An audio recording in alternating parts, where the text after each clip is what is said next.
Hi everyone, good morning and welcome to this webinar on basic time series analysis in TDengine. My name is Chait Diwadkar and I've been with TDengine for just over a year. For those of you who may not be familiar with TDengine, we are an open source time series platform. We like to say that we're simplified and of course we're very high performance. The reason we say we're simplified is that we have built-in caching and stream processing and pub sub features, and so this basically means that your application does not need third-party tools like Redis or Kafka, because those tools always make deployments complex and more expensive, require additional maintenance, administration, and of course monitoring costs. And we're also very high performance. TDengine was built from scratch to ingest, query, and essentially monitor hundreds and hundreds of terabytes of data that is streaming from millions of devices. And those devices could be in manufacturing plants, connected vehicles, and also all kinds of other IoT appliances. TDengine is also very developer friendly. We have APIs in all the major languages, of course, Python, Node.js, C, C++, C#, Go. We also, of course, have a REST API. And needless to say, TDengine is open source. And you can see here that we have more than 19K stars, 19.5K stars actually on GitHub. And that's just in about a period of 3 to 3.5 years. And the other thing I want to mention is that in Runa Capital's open source database index, we are the only time series database that's in the top 10 among all the different database engines. So that's something as well. We did release TDengine Cloud earlier this year in July. And this is a serverless, fully managed service for TDengine. And we have a free tier where you can sign up. No credit card is required. It's a very simple sign up. And when you sign up and when you create your first instance, we also have the option of providing a sample database. And this is a database that has synthetic data from smart meters. And I'll show you that as I go through this webinar as well. So I definitely encourage you to sign up for TDengine Cloud and then just try out the code and everything that you'll see as part of this webinar.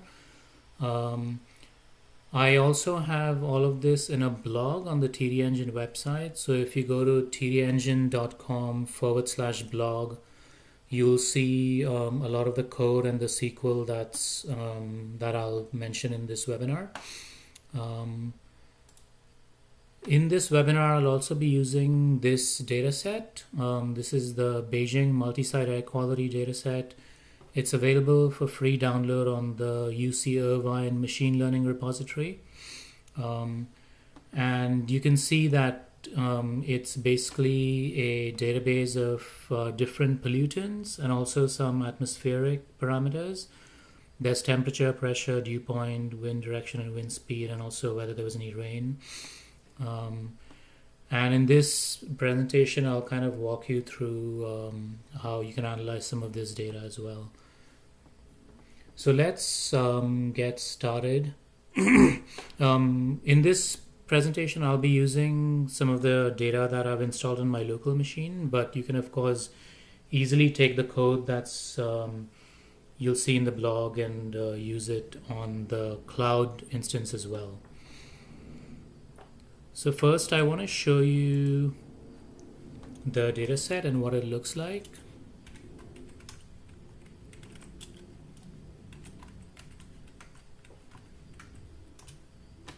So this is what the dataset looks like. It's got the year, month, day, and time, and then it's got all the pollutant measures. So there's PM 2.5, PM 10. So PM 2.5 basically is particulate matter that's less than 2.5 microns in size, and this is very dangerous because it can actually travel into your lungs and it can cause all kinds of respiratory diseases. In addition to that, they have the PM10, which is 10 microns or less in size, and then sulfur dioxide, carbon monoxide, ozone, and so on. What you'll see here is that they have data from 12 different sites. For the purposes of TDengine, we basically treat each site or each device as a separate table. And the reason we do that is for performance. And when you sign up for the cloud actually, and once you go into the cloud instance, the first thing you'll see is an introduction to some of the basic concepts in TDengine, and some of those concepts are the concept of super table and one table per device. And the super table, and I'll show you that in a second here, once I enter into the database. The super table is essentially a template for the tables. And because most devices have the same type of data, you can actually create a template for the tables and use those to then create more tables and more devices. And I'll show you that in a second. So you can see I'm here in my instance, and I have the weather database that I created. This is the database that I created that has the data from the Beijing multi-site air quality data in it. So I'm going to use that database for the next few minutes. And you can see that we use standard SQL. So if any of you are familiar with MySQL, this is very similar syntax. Now I want to see the super tables that I've created. And this is how you say super tables. It's S tables essentially. If I now describe this super table, you'll get an idea of how this schema is created. And you can see that these columns correspond to the measurements in each site basically. And the only thing is that the station, which corresponds to this, becomes a tag in the super table. So now based on these super tables, I've created tables as well, which I can show you. So I can just do show tables, and that shows you the tables that correspond to these. What I did was I basically assigned table P1 to this site, table P2 to this site, and so on until table 12, which is the last site. Okay. If I do a select from any one of these tables, that shows you the number of rows. Now the nice thing about the super table actually is that it serves as an aggregation for all of the data in the subtables, which are tables P1 through P11. Okay. If I do select count star from my super table, which is named pollution, you'll see there are 382,000 rows in it. And I wrote a simple Python script to ingest the data from these files, and that code is on the blog as well. Again, that's tdengine.com/blog, and you'll see the Python code. And there are various ways that you can ingest data into TDengine. I just used the Python code. And then you can use the REST API to ingest data into the cloud, or you can convert these files to files that are suitable for import into a format that corresponds to these table columns, and then you can import that data into the cloud or onto your local instance, as the case may be. One thing I did do as part of that code was I converted these into a timestamp, and then that basically gets inserted into the timestamp column into the table. TDengine tables always need a timestamp because it's a time series platform, and so the time series is basically the primary index. for each table. So now that we have all this data in this table, I can now show you some of the queries that you can easily do for time series analysis. So let's say, so one thing to remember is that, we're getting data in this case every 5 minutes from these stations. But, in order to make any sense of this data, for example, you typically want to, especially in the case of pollution data, you typically want to see averages of that data over a period of time. And so, for example, I'm going to paste this query here. What I'm doing here is I'm basically saying I want to see this data over the interval of a week, and I want to see the average of the PM 2.5. And I also want to see this by station. I don't want to mix data from different stations.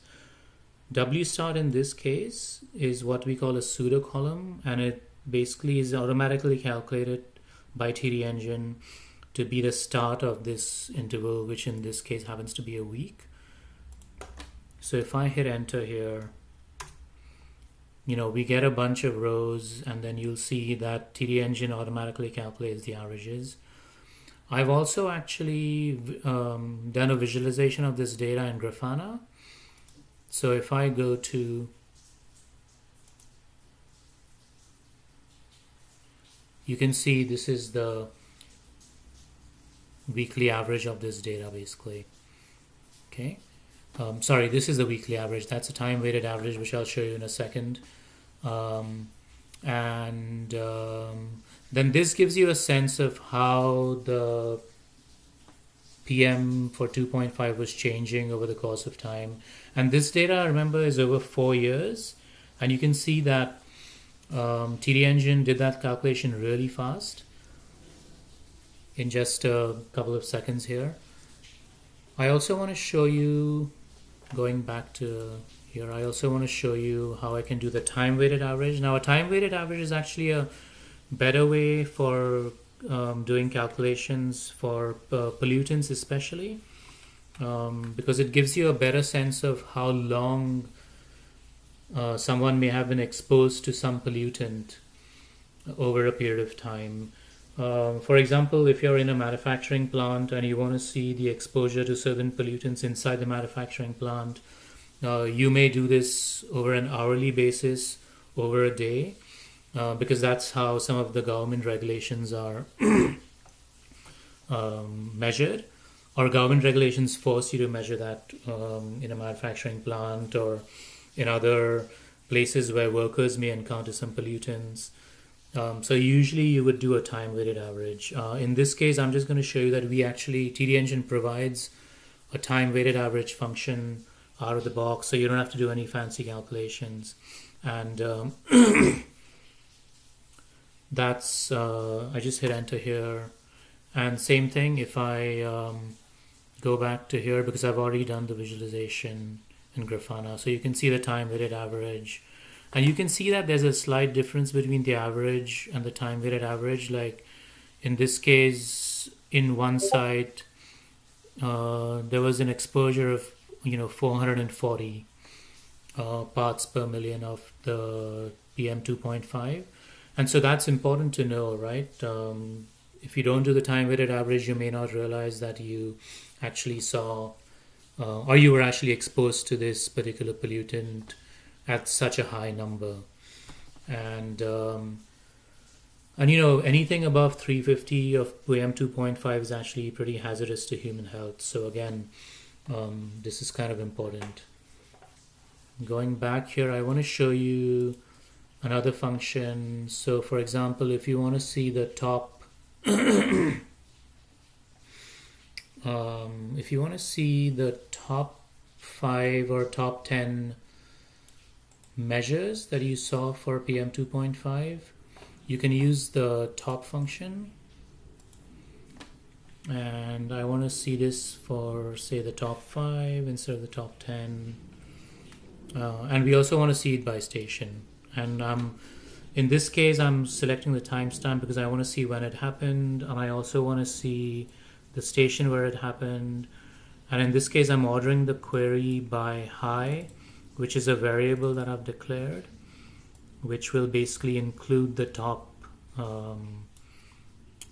measures of PM 2.5. So I hit enter here, and so you can see that the top measure ever encountered was 844, which is really, really high. And I've also done a visualization of this in Grafana. This is not the best visualization, but it's kind of gives you a reasonable idea. So we saw in May of 2013, 844 parts per million, I think the measure is. And then 809 in 2014, and they were both at the same site. And then 835 in 2017. So this site seems to have pretty high measures of PM 2.5. Okay. Another thing, this is there's a function called diff, which shows you the previous value of the previous value of a column. And while this may seem trivial, it's actually quite useful, and this is how you use it. So one of the applications of using diff is actually when you're trying to set up a data set for machine learning, for, let's say, you want to do some regression, and you're setting up usually what you would have to do is you would have to use Python and then use our Python API to connect to the database, and then get that data set into a data frame, and then do some manipulation in the data frame to use the previous value and the current value. But you can actually just do this very simply in a TDengine query.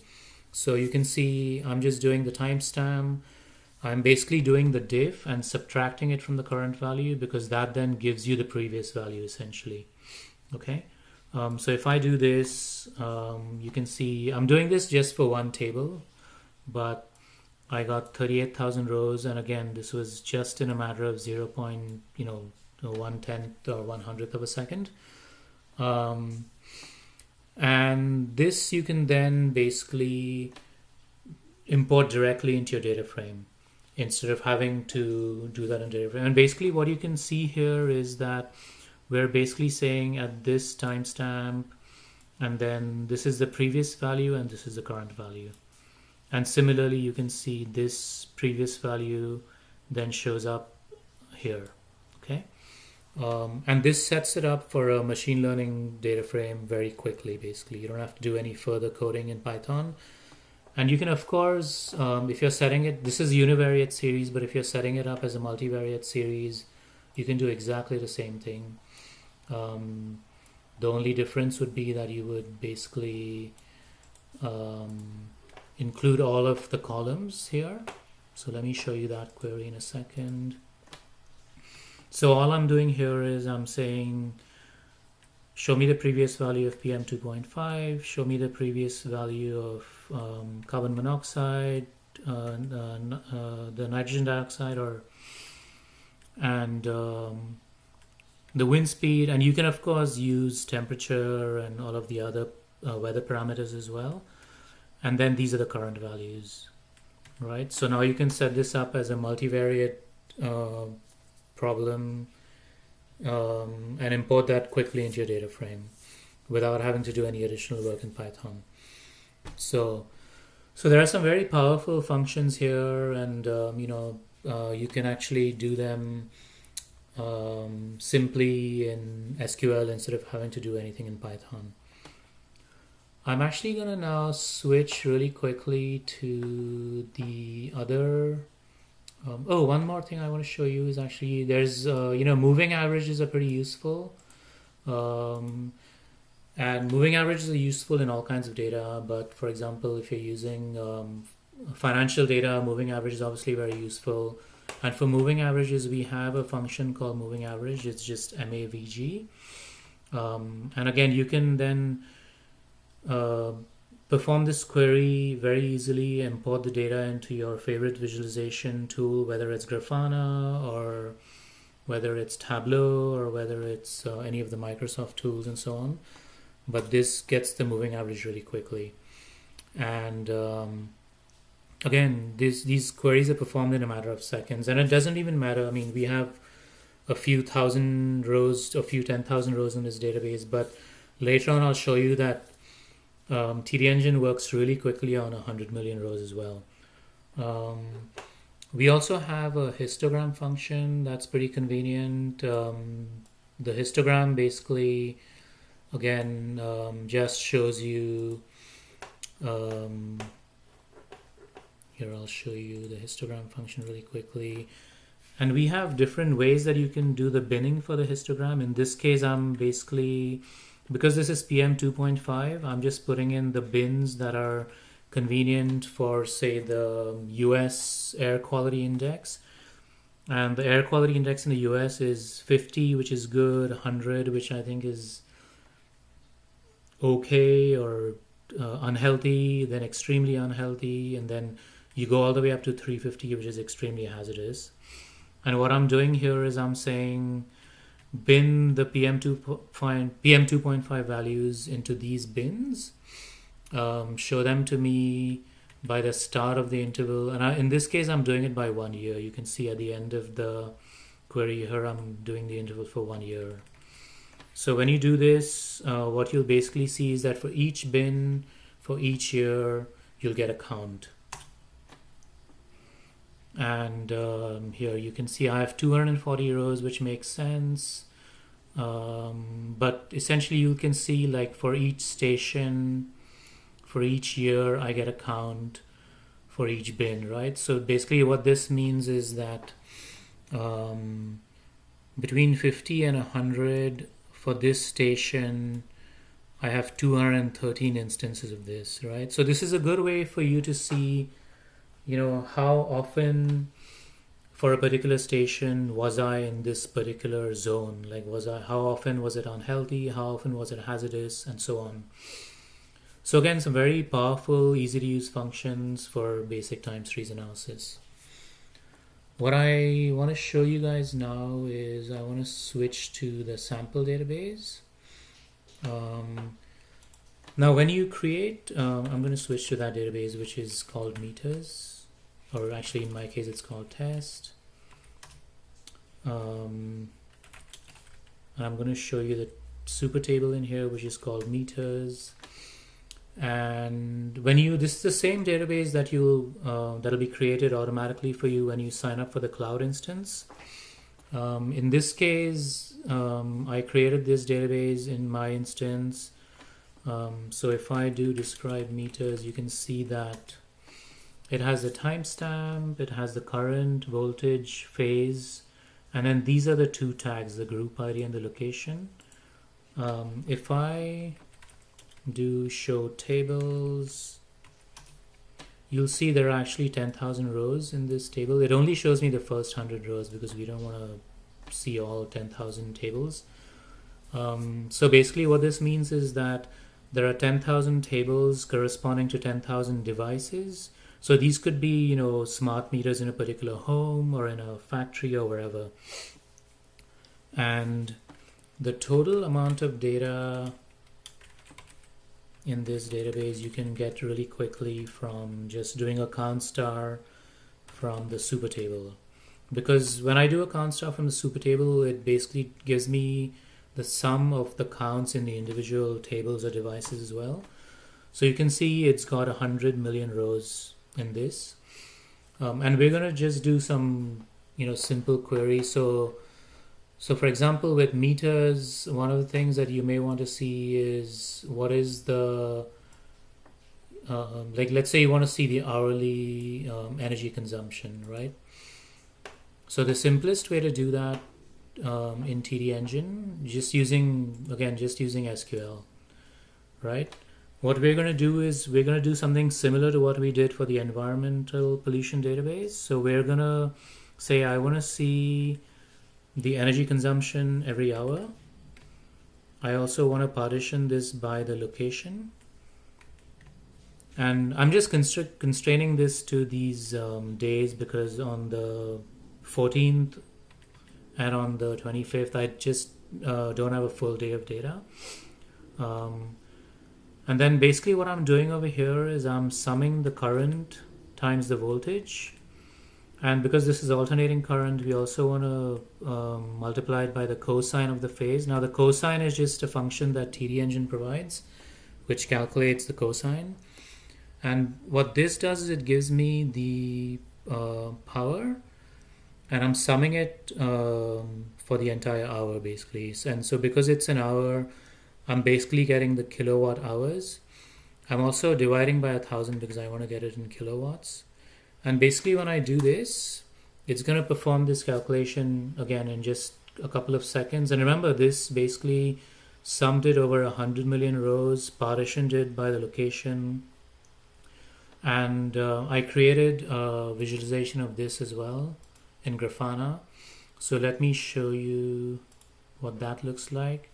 And now remember, Grafana's connecting to my instance here and then getting that data and visualizing it. So you can see this is the visualization of the data. Again, the reason you're seeing this in megawatt hours is that Grafana automatically, because I've specified the units as kilowatt hours, Grafana will automatically put it into megawatts or whatever is convenient for visualization. So that's what that looks like. And again, Grafana is just one tool, but you can use other tools for visualization as well. So this is not something that you have to use Grafana or anything. It just happens to be convenient for me. And over here, Grafana is just connecting to my instance using the plugin that we provide for Grafana. TDengine provides a Grafana plugin. It's among the plugins that you can install very easily, and then you can use that as a data source in your dashboard. So it's it's extremely simple to do. If I was to show you this query really quickly, how this was done, you can see I'm using TDengine as the data source, and this is the same query that I showed you in the Taos command line interface over here. Okay. That's exactly the same query. And if you want to see this over a week, you can simply change this to 1 week, or you can change this to 1 month. We use N for month. So again, you can use any interval that is convenient. And the interval really depends on your domain, right? So you typically, for energy usage, you want to see it by hour. You may want to see it by day. Pollutants you may want to see by hour, depending on what the domain is. If you're trying to satisfy some government regulations, you may want to see it by hour, you may want to see it by week, and so on. So there are several other functions that TDengine provides. One function that's pretty convenient is if you want to see the spread of a column, and by spread I just mean the difference between the max and the min. You can of course do this by saying max minus min, but we provide a function out of the box that's called spread. So this is going to give me the difference between the max and the min for a particular location. And again, remember, this is doing it over 100 million rows and getting these spreads very quickly. Now the reason these are all very similar is that this is synthetic data and it's not as random as we would like it to be. But again, there are tons of other functions that we provide. If you just go to our documentation, which is docs.tdengine.com, you can also get to it from our main web page. And if you go to the TDengine SQL, and you can see the functions and the time series extensions. So there are different functions that we provide. You can see those on the right hand side. There are mathematical functions, string concatenation functions, time and date functions, and then these are some of the aggregate functions. I did not use some of these, so I used some. I used spread, I used the count and the average, but there are so many others. I use the histogram. So there's also standard deviation. There's the least squares, which is just a very simple linear regression. And then these are selection functions. I mentioned max and min, and I use top And then, of course, I showed you the time weighted average, moving average. I showed you how to use the diff function. But there's also, this is a C-sum, which is a cumulative sum. There's a derivative, which can calculate the slope at any 2 points, between any 2 points in a column. So these are all some of the different time series functions that you can use. So that's pretty much all I have. I don't know if there are any questions on the chat. I don't see any. One thing I would definitely, again, I just want to reiterate that I highly encourage you to sign up for the cloud account. This is free, and the free tier does not require any credit card. We save your data for 30 days, and it's very simple to use. There's a nice, really, really convenient interface. And I also invite you to our Discord channel. We'll put the invite in the YouTube chat for the Discord channel, but this is where you can get all your questions answered. And you can also, of course, email support@tdengine.com if you have any questions. I'll stay on for just another half a minute or so in case there are any questions on the YouTube chat. And if not, I will stop the live stream in just another 30 or so seconds.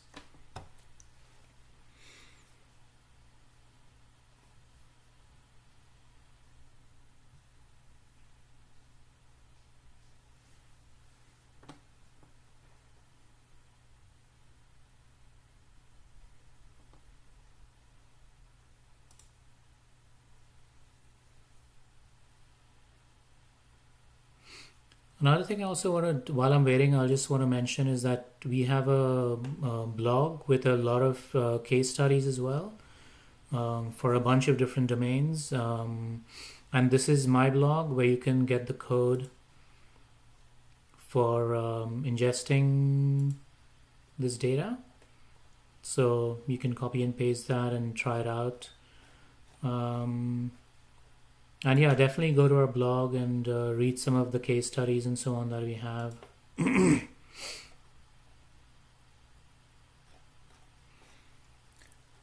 it looks like we don't have any questions on the stream, so I'm gonna end this right here. And we look forward to connecting with you on Discord and through our support channels. And hopefully we'll see you on cloud.tdengine.com. Thanks, everyone.